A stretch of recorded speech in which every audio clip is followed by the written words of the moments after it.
Salutations, FaceTube. I haven't posted a video in a while. In case you were worried, I'm fine.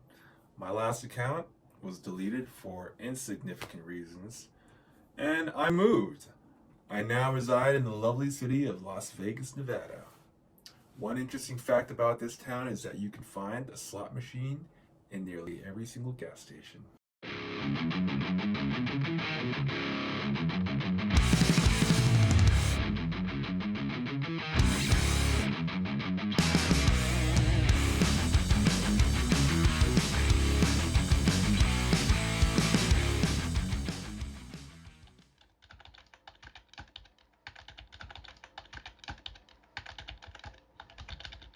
Now, with every metamorphosis comes a dramatic change, which is why I have decided to return to FaceTube in order to share with you all a part of me that I've kept hidden, my spiritual life, which is fundamentally Christian. I was born in the USA and I grew up attending Sunday services.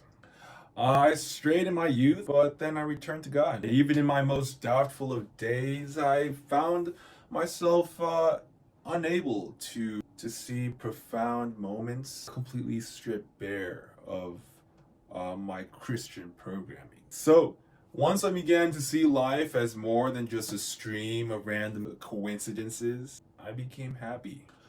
The point of this series is not to change anyone's minds. I'm not going to pretend my opinion holds any objective truth. I'm not a theologian, I'm not a prophet, I'm not a pastor. I'm like the good thief. The story goes that when Jesus Christ was nailed on the cross, two thieves were also strung up beside him. The thief to the right mocked Jesus, saying, "Are you not the chosen one? Save yourself, and then come save us." The thief to the left, however, cried out, "Jesus, remember me when you come into your kingdom." Luke 23:39-42. Now let's get to today's question, the most controversial question in the entire world. Does God exist? People have believed in the idea of a greater power for thousands and possibly even millions of years. There was and still is so much about the world that is unknown and uncontrollable that there must be gods in charge of it all. The idea of a singular God is traditionally traced to Judaism and immediately raises the bar for deities around the world.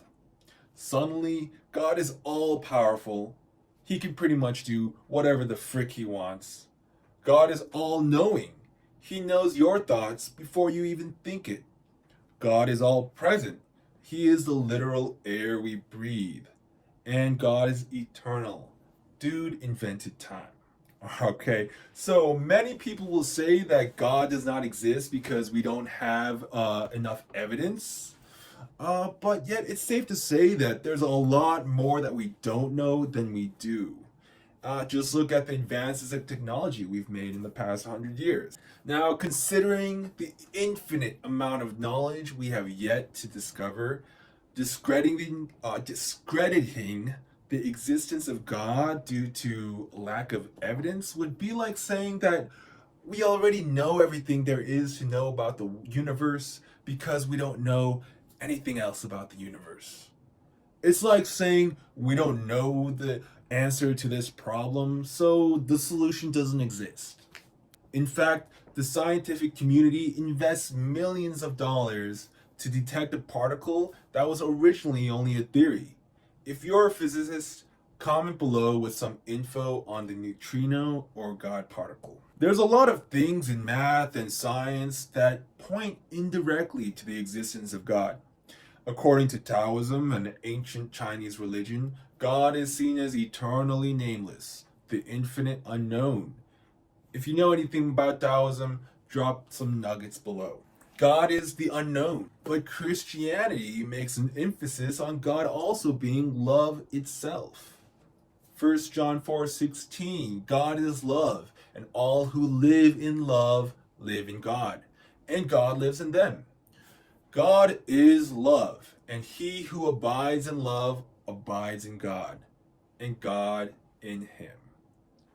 God is the unknown. God is love. Peace. New videos every Sunday. If you like them, then please let me know below. If you support my content, then subscribe to my feed. Thank you so much for watching. I'm Sunny Dot.